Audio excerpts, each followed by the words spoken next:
Hello friends, मेरा नाम है नितिन और आप देख रहे हैं आरपीएन शर्मा। जैसे कि आपको पता है, हम इरिगेशन इंजीनियरिंग स्टार्ट की थी हमने, जिसके हमने 9 क्वेश्चन कंप्लीट कर लिए थे और अभी हम 10th क्वेश्चन करेंगे। 10th क्वेश्चन कह रहा है, which of the following options best define water conveyance efficiency. ठीक है, तो वाटर कन्वेयंस एफिशिएंसी हमने बतानी है, उसकी डेफिनेशन बतानी है। ठीक है, तो वाटर कन्वेयंस का क्या मतलब होता है? वाटर को कन्वे करना, एक जगह से दूसरी जगह भेजना। मतलब मान लो यहां से यहां तक पानी भेजना है, तो उसकी एफिशिएंसी, उसकी हमने डेफिनेशन बतानी है। ठीक है, तो अगर हम बात करें वाटर कन्वेयंस एफिशिएंसी की, उसको हम डिनोट करते हैं नीटा सी से। ठीक है, तो नीटा सी जो होता है equal to WF by WR into 100। ठीक है, ये फार्मूला होता है हमारे पास वाटर कन्वेयंस एफिशिएंसी निकालने का। ठीक है, जिसमें से WF क्या है? WF हमारे पास है water delivered to the field. Water delivered to the field मतलब फील्ड में हमने कितना पानी डिलीवर किया। एंड WR क्या है? Water delivered from the reservoir. Water delivered from the reservoir मतलब हमने WF क्या है? कितना पानी फील्ड को दिया, और WR क्या है? रिजर्वायर से कितना पानी आया। ठीक है, और ये आ गया फार्मूला वाटर कन्वेयंस एफिशिएंसी का। मतलब ये जो है WF बाय WR है, मतलब ये रेशो है। किसका रेशो है? Water delivered to the field. तो देख लेते हैं, फर्स्ट ऑप्शन है the ratio of the quantity of water delivered to the field. तो water delivered to the field यहां पे आ गया।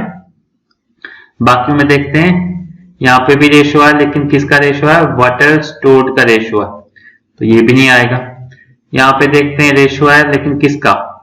बेनिफिशियल वाटर का रेशो है, ये भी नहीं आएगा। यहाँ पे देखते हैं किसका रेशो है? वाटर स्टोर्ड का रेशो है, तो ये भी नहीं आएगा। ठीक है, क्योंकि फर्स्ट आएगा water delivered to the field. ठीक है, तो ऑप्शन नंबर ए में ही है water delivered to the field and quantity of water pumped into the canal. Pumped मतलब water delivered from the reservoir. ठीक है, तो अगर हम इसकी बात करें तो इसमें जो ऑप्शन ए है वो हमारा आंसर आ जाएगा। नेक्स्ट क्वेश्चन है, which of the following are the devices used for changing the water level in a canal और river for navigation.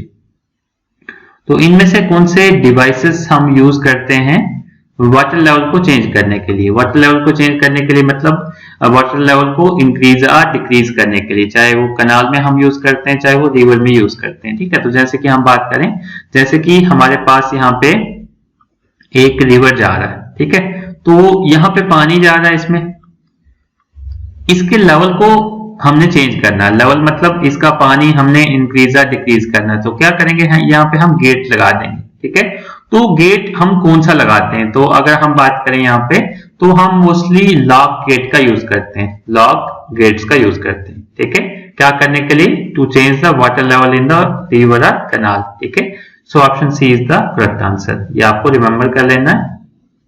Next question है, which of the following type of canal is well treated and is provided with permanent regulation and distribution works। ठीक है, तो यहाँ पे पूछ रहा है हमारे पास कि कौन से टाइप की कनाल है जो हम यूज करते हैं permanent and regular distribution of work. मतलब परमानेंटली पानी को डिस्ट्रीब्यूट करने के लिए एक जगह से दूसरी जगह, या फिर इरिगेशन पर्पस के लिए, या फिर मान लेते हैं हाउस होल्ड पर्पस के लिए हम यूज करते हैं जो पानी।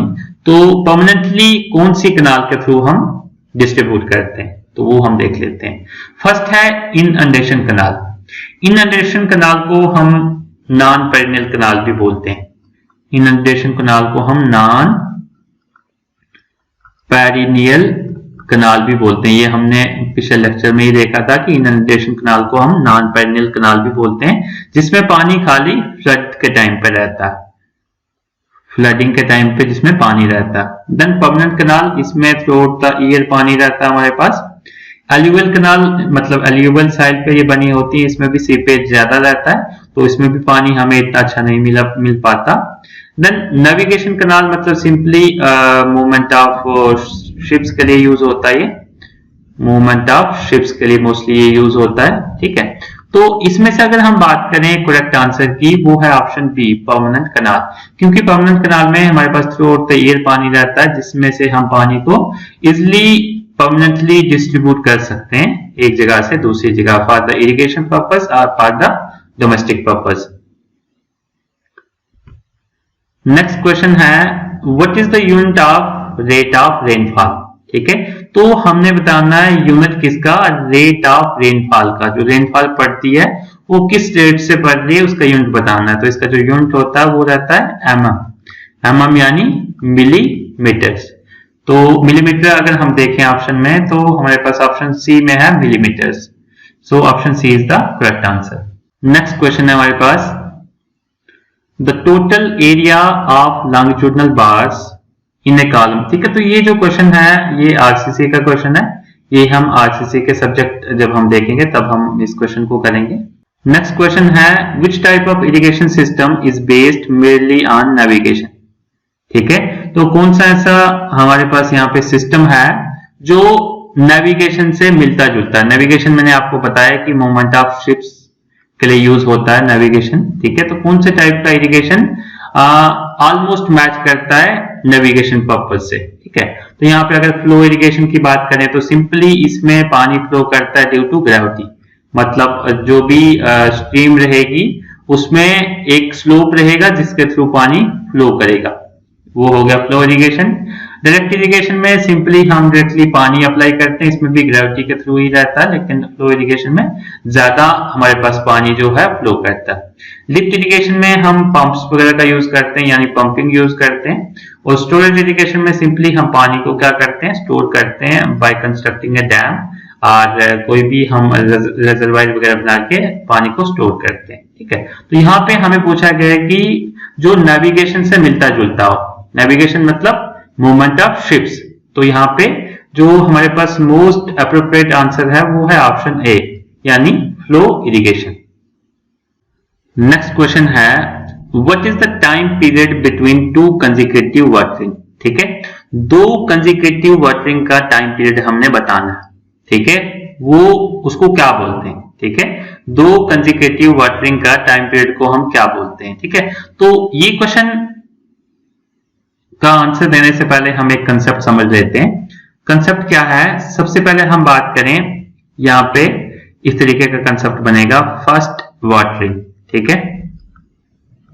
फर्स्ट वाटरिंग, यहाँ पे हमने फर्स्ट वाटरिंग करी, पहला जो पानी है हमने दिया खेत को, ठीक है। उसके बाद हमने 1 वीक के बाद क्या करा, फिर से पानी दिया, ठीक है। और 1 वीक में हमने क्या किया, सोविंग कर ली, मतलब बीज बो दिया, ठीक है।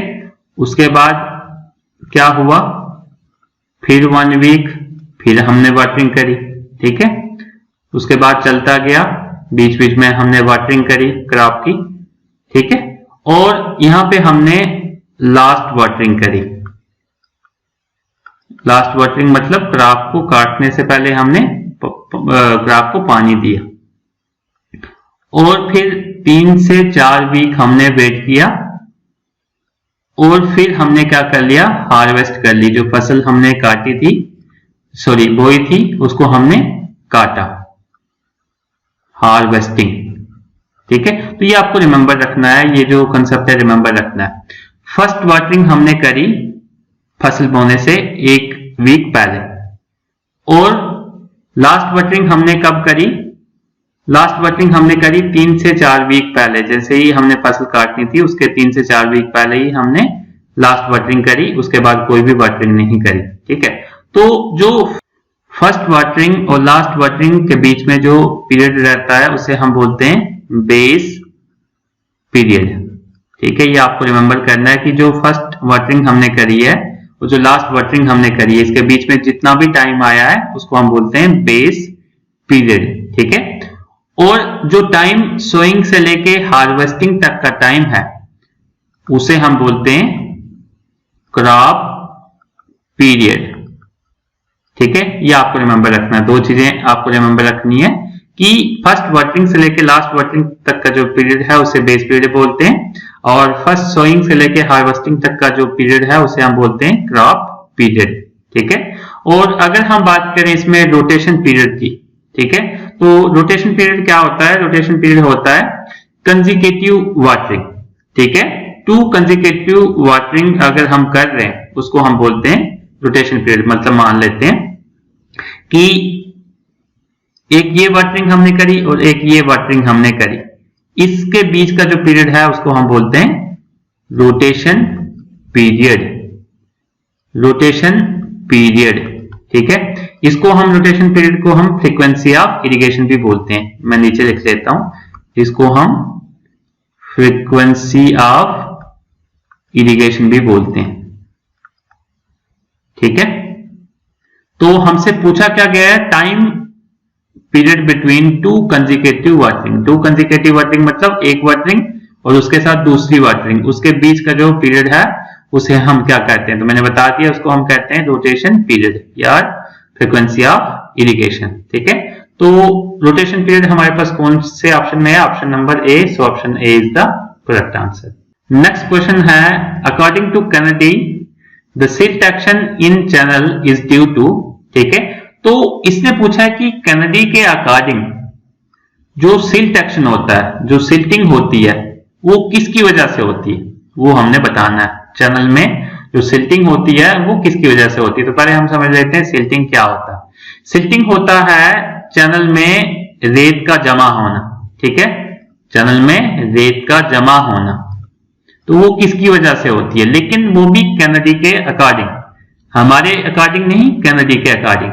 ठीक है, तो कैनेडी के अकॉर्डिंग अगर हम बोलें तो कैनेडी कहता है कि जो सिल्टिंग होती है चैनल में वो किसकी वजह से होती है? Due to the generation of eddies. Eddies जब जनरेट करती है उसकी वजह से सिल्टिंग होती है। एडीज क्या होती है? जैसे कि नॉर्मली वाटर फ्लो करता है कुछ इस तरीके से फ्लो करेगा। ठीक है, लेकिन एडीज के केस में क्या रहता है?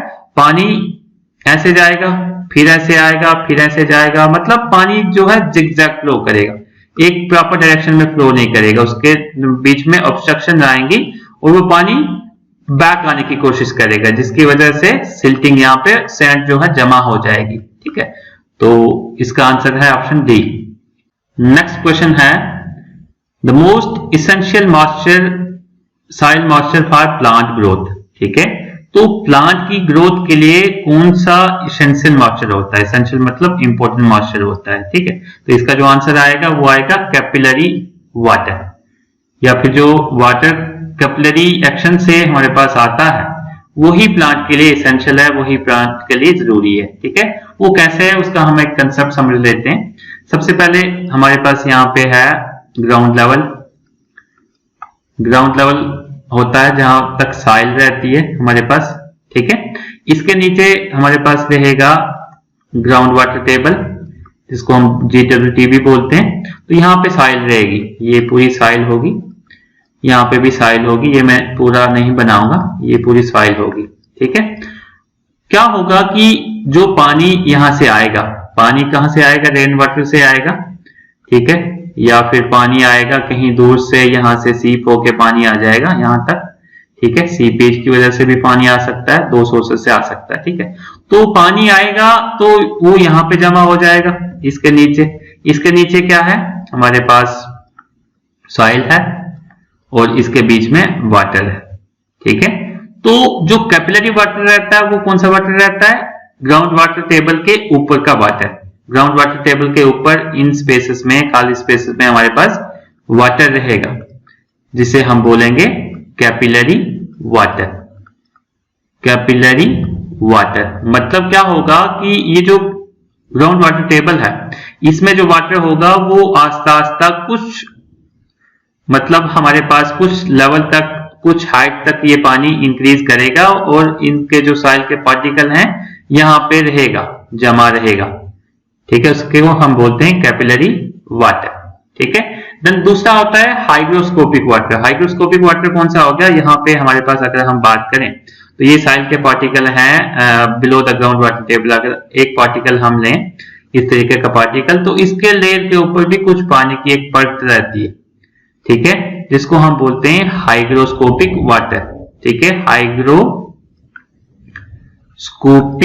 वाटर, या फिर इसको हम एड्सॉर्ब्ड वाटर भी बोलते हैं, adsorbed water, ADSORBD, adsorbed water, ठीक है।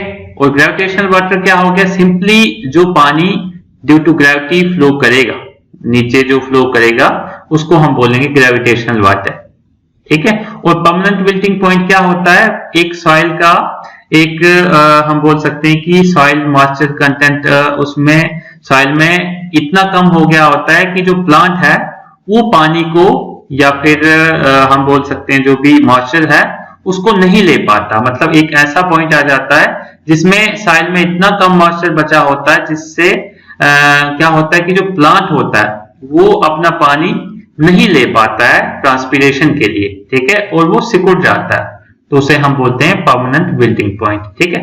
तो आई होप यहां तक आपको सारी चीजें यहाँ पे क्लियर हो गई होंगी। फिर भी कोई डाउट हो आप कमेंट सेक्शन में पूछ सकते हैं।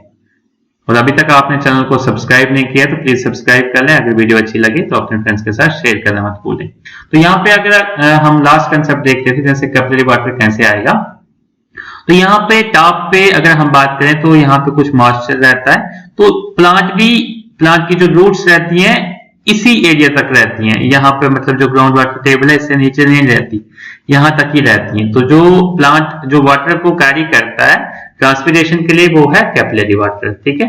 आई होप आपको सारी चीजें समझ में आ गई होंगी। Thank you.